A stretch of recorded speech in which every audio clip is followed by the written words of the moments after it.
అనగనగా ఒక ఊరు. ఆ ఊరి పేరు సీతాపురం. ఆ ఊరిలో రాము, అతని చెల్లెలు శాంత ఉండేవారు. చిన్నప్పుడే తల్లిదండ్రులు చనిపోవడంతో బామ్మతో కలిసి రాముయే శాంతని పెంచి పెద్ద చేశాడు. అన్నయ్యంటే శాంతకి కూడా ఎనలేని ప్రేమ. ఎవరైనా తన అన్న గురించి తప్పుగా మాట్లాడితే సహించేదే కాదు. ఇద్దరూ కలిసి కూరగాయల వ్యాపారం చేస్తూ ఉండేవారు. ఒకరోజు కూరగాయల మార్కెట్లో శాంత ఒక్కటే ఉండగా అక్కడికి వచ్చిన ఇద్దరు ఆకతాయిలు విజిల్ వేస్తూ గట్టిగా అరుస్తూ శాంత దుకాణానికి చేరుకున్నారు. హే పిల్ల, ఈ టమోటోలెంత? ఇబ్బంది పడుతూనే వాళ్ల ద్వంద్వ అర్థాలని అర్థం చేసుకునే శాంత కాసేపు ఏమీ మాట్లాడకుండా ఉండిపోయింది. కాని ఎంతకీ వాళ్లు అక్కడి నుంచి వెళ్ళకపోవడంతో శాంత ఇలా అంటుంది: టొమాటో 3 రూపాయలు కిలో అని చెప్పగానే బిగ్గరగా నవ్వుతూ ఉన్నారు ఆకతాయిలు. అవునా, 5 రూపాయలకిస్తావా నీ టమాటాలు? దానికి శాంత కోపంగా, చూడండి, మీరు కొంచెం పద్ధతిగా మాట్లాడండి, లేదంటే బాగోదు చెప్తున్నా. బాగోదంటే ఏం చేస్తావు అంటూ ఆకతాయిల్లో ఒకడు చేయి పట్టుకున్నాడు. దాంతో శాంత, ఎవరైనా కాపాడండి అన్నయ్య, అన్నయ్య అంటూ ఏడవడం మొదలుపెట్టింది. చుట్టూ ఉన్న వాళ్ళు చూస్తుండిపోయారే కాని ఎవరూ కూడా శాంతని కాపాడ్డానికి ముందుకు రాలేదు. అప్పుడే అక్కడికి వచ్చిన రాము జరుగుతున్న అరాచకాన్ని చూసి తన చెల్లిని కాపాడుకోవడానికి ఆ ఆకతాయిలని దారుణంగా కొట్టి మళ్లీ ఇటువైపు వస్తే చంపేస్తానని బెదిరించి పంపించేశాడు. చెల్లి దగ్గరికి వెళ్లిన రాము ఇలా అంటాడు: శాంత, నీకేం కాలేదు కదా? ఇలాంటి వెధవల్ని ఇలా తంతువునే బుద్ధి చెప్పాలి. దానికి శాంత ఏడుస్తూ, నాకేం కాలేదన్నయ్య, అయినా నువ్వుండగా నాకేమైనా కానిస్తావా అని అనడంతో, ఇకపై నిన్ను ఒంటరిగా వదిలి ఎక్కడికి వెళ్ళనమ్మా అని అంటాడు. ఇక సాయంకాలం కావడంతో అక్కడి నుంచి కూరగాయలన్నీ సర్దుకొని ఇంటికి బయలుదేరారు. ఇంటికి చేరుకున్నాక సంతలో జరిగిన గొడవ గురించి బామ్మతో చెప్పాడు రాము. చూడరా రాము, శాంత గురించి ఇప్పుడు నువ్వొక నిర్ణయం తీసుకోవాల్సిన సమయం వచ్చిందిరా. ఏంటి బామ్మ? అదేరా, శాంతని అత్తారింటికి పంపించాల్సిన సమయం వచ్చిందంటన్నా. ఊరుకో బామ్మ, అదింకా చిన్నపిల్లయితే అప్పుడే పెళ్ళంటున్నావు. చూడరా రాము, మన కళ్ళ ముందు పెరిగింది కనుక అది ఎప్పటికీ మనకి చిన్నపిల్లలాగే కనిపిస్తుంది. కాని మంచి అబ్బాయిని చూసి దానికి తొందరగా పెళ్లి చేసేరా. ఇప్పుడంత తొందరే ఉంది బామ్మ. తొందర ఏముందా? ఒక అమ్మాయిని పద్ధతిగా పెంచి ఏ చెడు మచ్చ రాకుండా పెళ్లి చేసి పంపించడం చాలా గొప్ప పనిరా. ఇవాళ సంతలో జరిగిన గొడవలో శాంతకేమైనా అయ్యుంటే? బామ్మ మాటలు విన్న రాము ఆలోచనలో పడ్డాడు. అవును, శాంత కోసం మంచి అబ్బాయిని వెతకాలి అని నిర్ణయించుకున్నాడు రాము. రాఖీ పౌర్ణమి కావడంతో పొద్దున్నే లేచి తయారయ్యి దుకాణాలన్నీ తిరిగి ఏరీ కోరి తన అన్నయ్య రాము కోసం ఒక మంచి రాఖీని కొనుక్కొచ్చింది శాంత.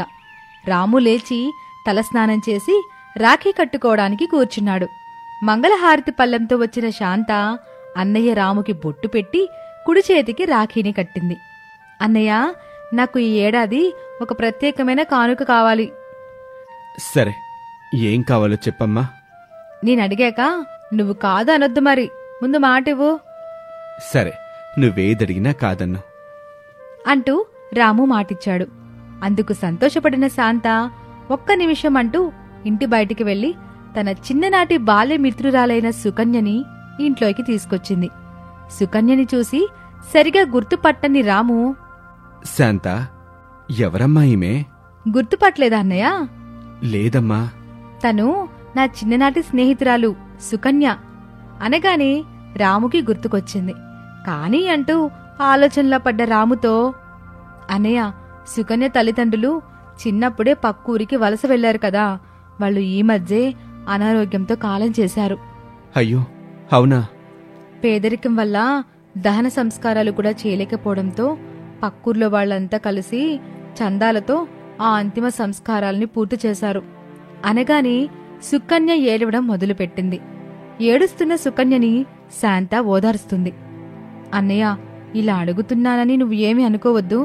నువ్వు గనక సుకన్యని పెళ్లి చేసుకుంటే ఈ రాఖీ పౌర్ణమికి నువ్వు నాకిచ్చే గొప్ప కానుక అదే అవుతుందన్నయ్య అలా కాదు శాంత.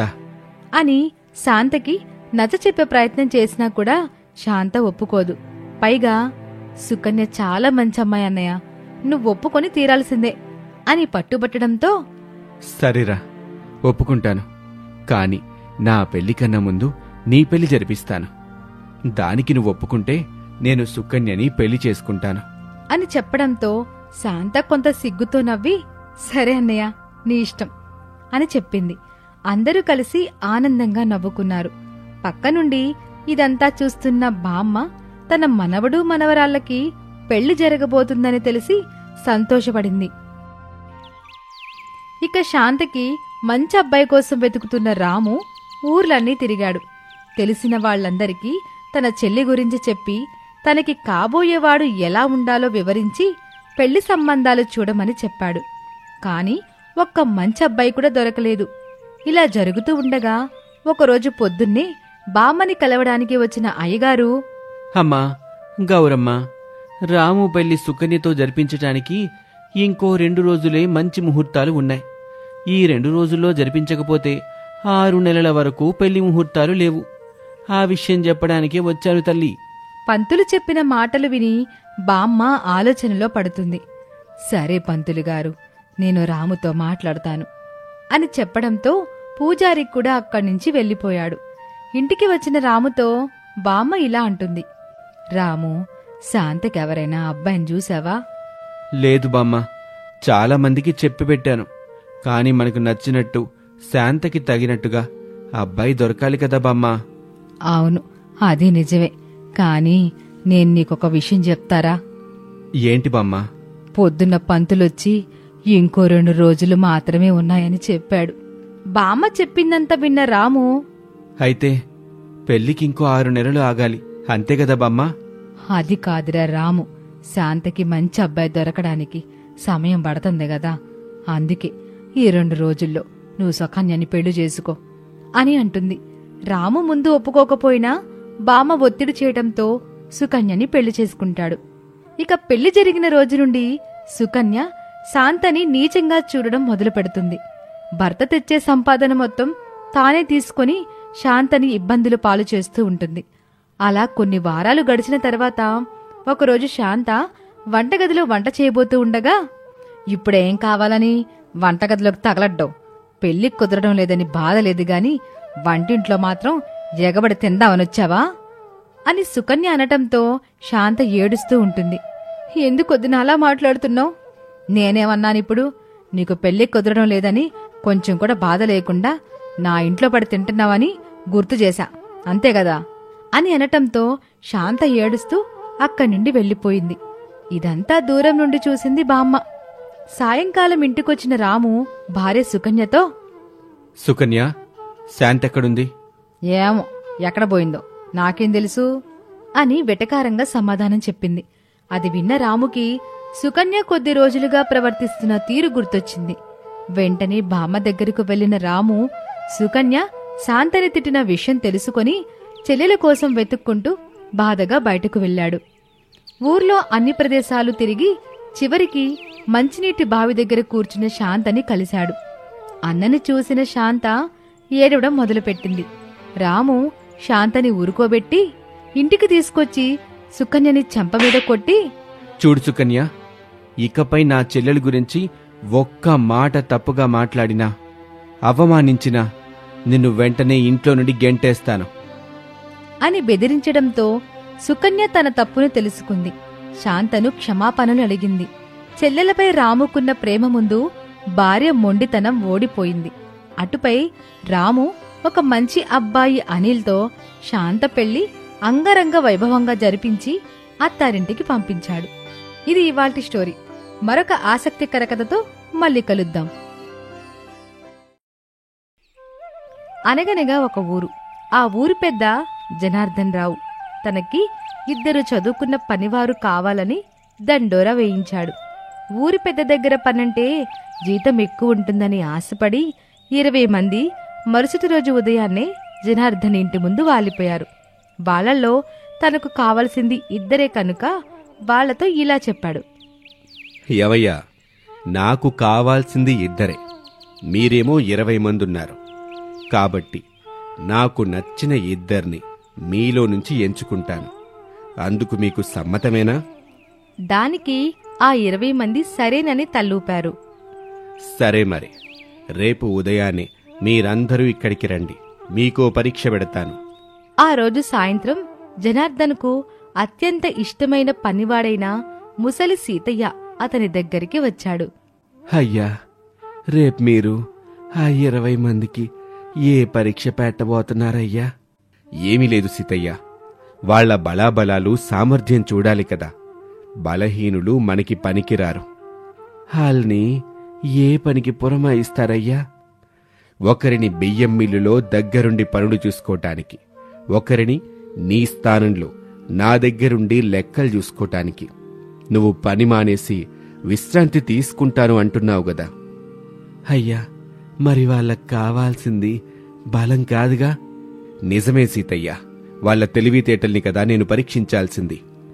అది కూడా కాదయ్యా, మానవత్వాన్ని. ఏంటి, మానవత్వమా? అవునయ్యా, మీ బియ్యం మిల్లులో మీరు చూసి చూడకుండా వదిలేస్తున్న బియ్యం ఏరుకొని చుట్టుపక్కల చాలామంది పేదాలు బతుకుతున్నారు. అవును, వాళ్ల కోసమే కదా కొన్ని బస్తాల బియ్యం కావాలనే వదిలేస్తున్నావు. అది మీ మానవత్వానికి మచ్చుతునకయ్యా. మరి మీ కింద పనిచేసే వాళ్ళకు కూడా మీ ఆలోచన విధానమే ఉండాలి కదయ్యా. మరి మీ దగ్గర ఎన్నాళ్ళు లెక్కలు చూస్తా ఉన్నాను నేను. నా చేతికే కొంత డబ్బిచ్చి వృద్ధాశ్రమాలకు అందేలా చేరేస్తారు. మరిప్పుడు నా స్థానంలో వచ్చే కొత్త పనోడు ఆ డబ్బులు తానే కాజేస్తే ఎట్టాగయ్యా? అది చాలా పెద్ద మోసం అవుతుంది. మరిప్పుడు నేనేం చెయ్యాలి సీతయ్యా?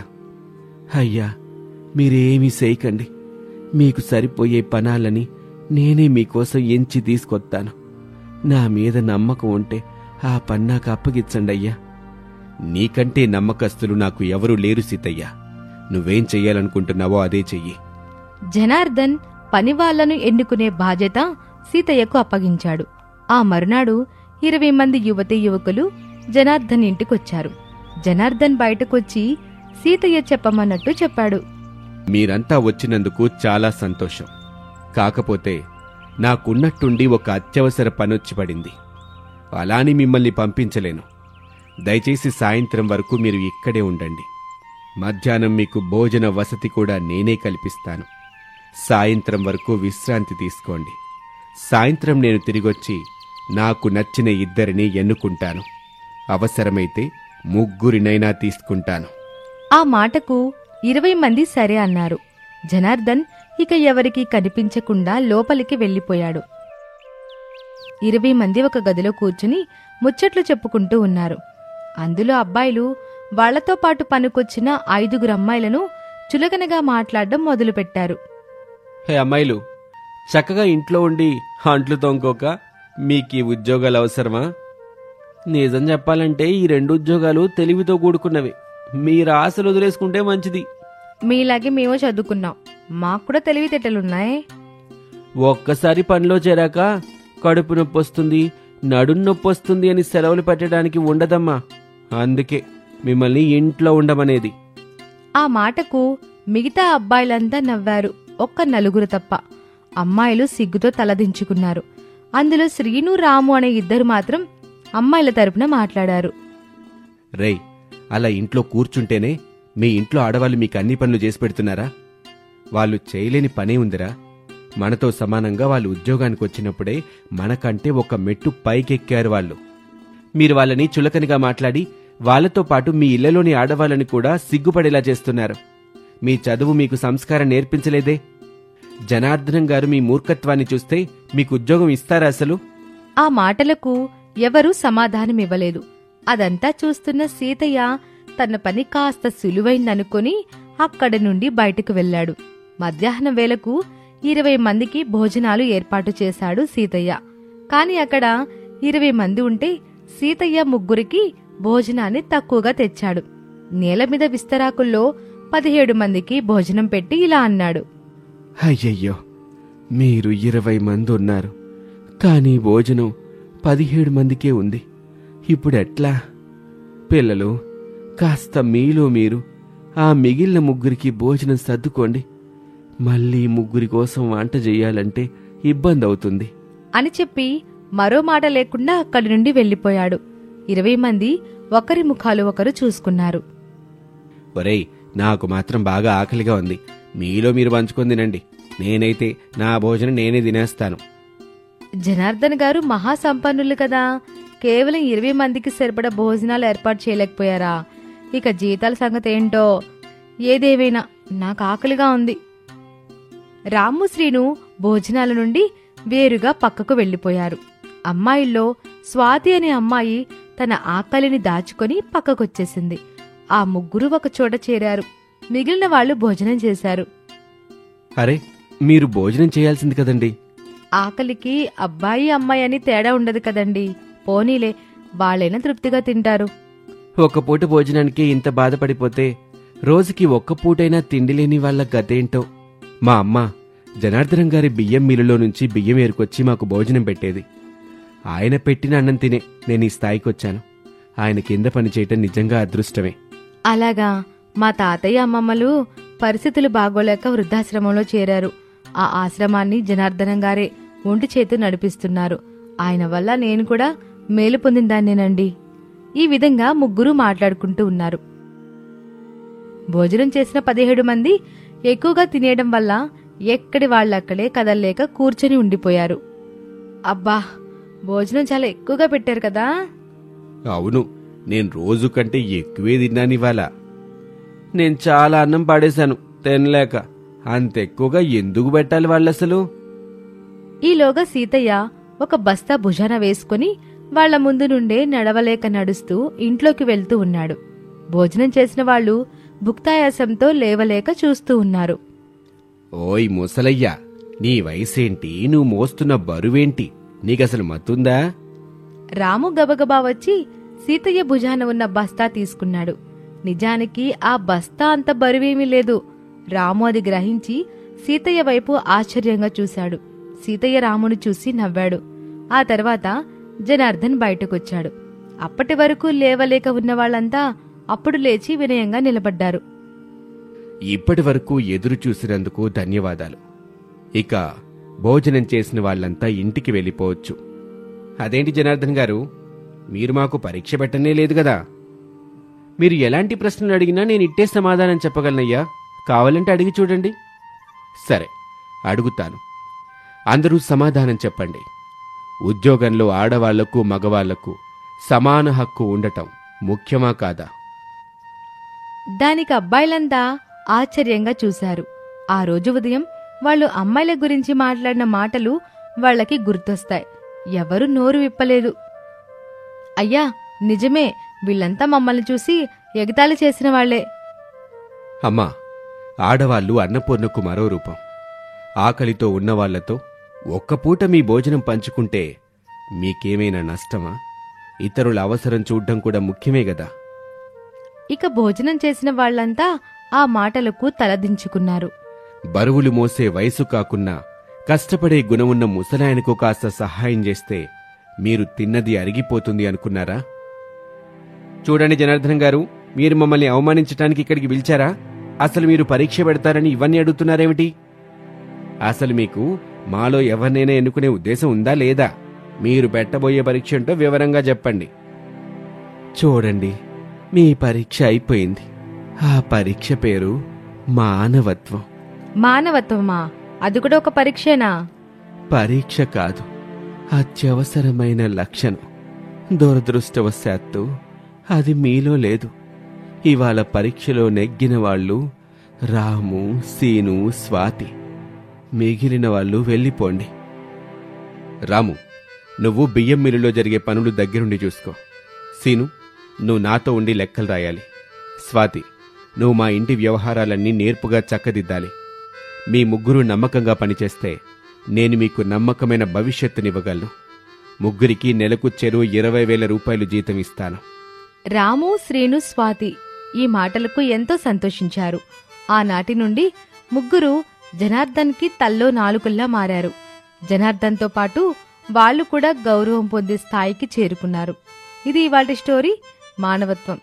తిరిగి మరొక ఆసక్తికర కథతో మళ్ళీ కలుద్దాం.